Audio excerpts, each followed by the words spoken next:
What's up, guys? Rick here with my top 5 fades for this week's US Open. This is the video that I get to look like a fool because one of these guys will most certainly win the golf tournament, and you can come back and you can tell me how wrong I was. But there are reasons for every single one of these golfers to appear on this list, and that's really what this video is for. If you disagree, great. If you agree, great. Make the decision that is best for you. But let me just at least raise a few concerns and why you should look deeper into these 5 golfers. Also, there's plenty of content already out for this week, and I just announced a brand new addition to the Rick Run Good content schedule. My goal is to do a live cut sweat every single Friday that there is a golf tournament, and it's going to start this week. Now, the time and the times each week are certainly subject to change, but as of right now, the live cut sweat for Friday for the US Open will start at 10 p.m. Eastern time and run approximately an hour. We will keep an eye on the cut line, how it's moving, how that's impacting 6 of 6 lineups and bets and popular golfers and all that fun stuff. So join me for that. Rick Run Good YouTube channel, 10 p.m. Eastern time. And then next week, we'll figure out what time it is on Friday and so on and so forth for each week. So make sure that you are subscribed. Make sure that you hit the notification so that you know when these things go live, because they're certainly going to change as play is going on. Okay, I believe that is all. Let's jump into this week's fades.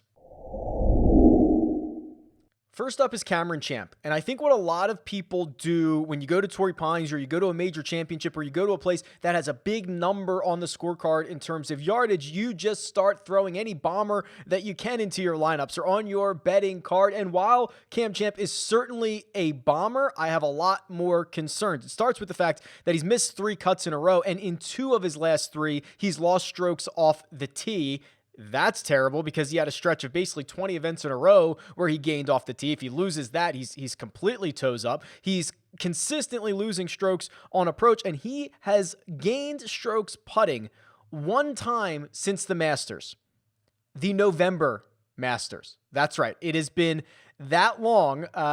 He's gained strokes 1 time putting in that long. I mean, he is just hemorrhaging strokes on and around the green. That's a really tough place to be when you are playing Torrey Pines and all the difficult situations that that course is going to give you. And if he, for whatever reason, does not hit the driver perfectly, does not gain a ton of strokes off the tee, he is really behind the 8 ball. So when you're picking out bombers, be aware of the rest of their skill sets. Cameron Champ, for me, major concerns.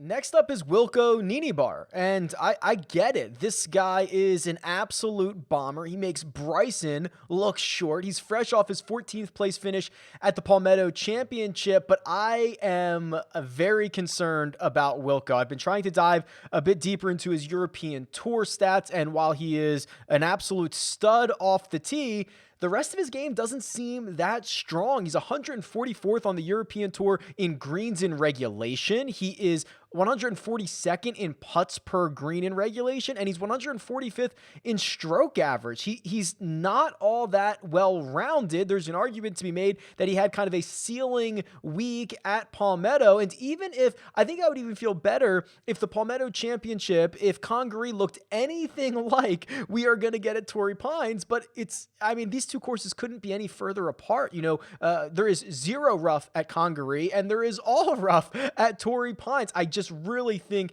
this is going to be a shock to the system for a guy who statistically and historically on the European Tour has not played all that well in the other facets. And I think people are sprinting to get a bomber who played well last week.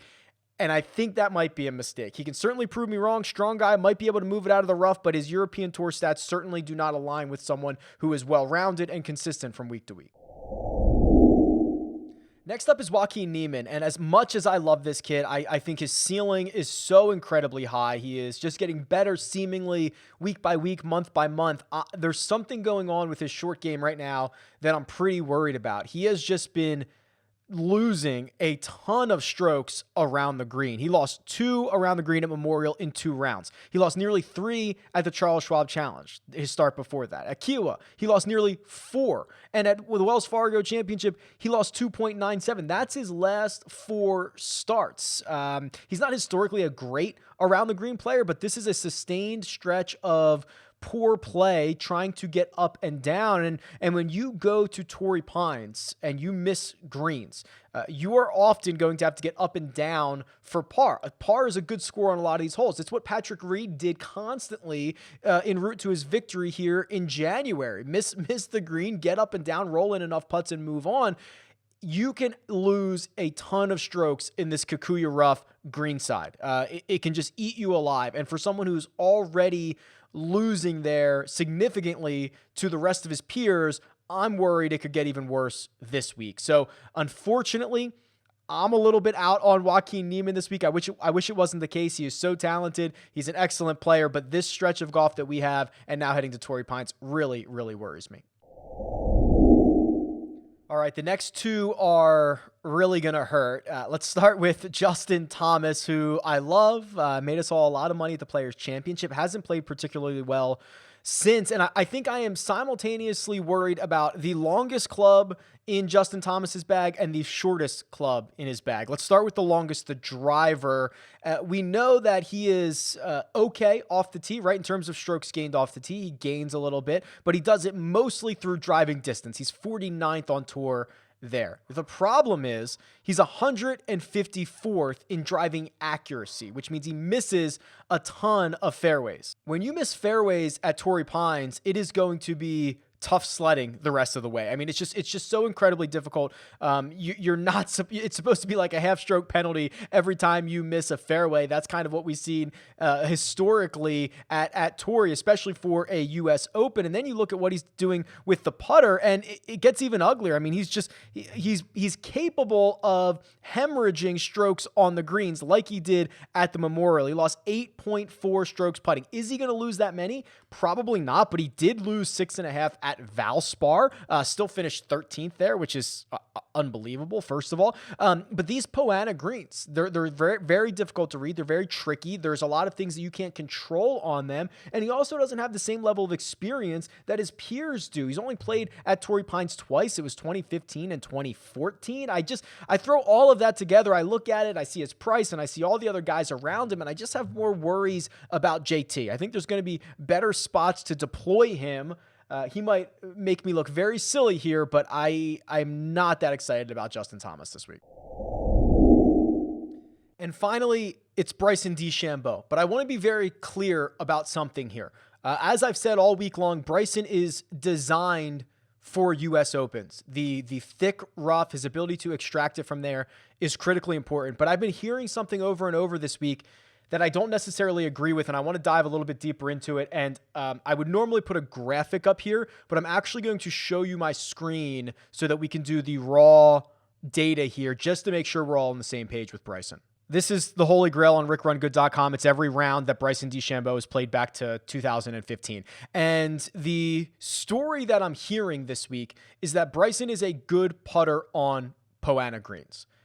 And that caught me by surprise because I do not believe that to be the case. So let me show you the data and you can decide what's going on here. So here is every round that Bryson DeChambeau has played since the start of 2015. So his baseline in that time period is that he gains about a quarter of a stroke per round, 0.24. That's his baseline. 388 rounds in the database. That is what he averages. If we change this to Poa annua, which there's really only 3 or 4 courses on the regular schedule that have true Poa annua greens, Bryson has been terrible. 36 rounds, he's losing 0.42 strokes per round. So that's about 3/4 of a stroke per round worse than his baseline. And you can see the logs here. He lost 2 strokes at Riviera in 2021. At Chapultepec in 2020, he gained a ton. He finished second there, but he lost strokes nearly every tournament.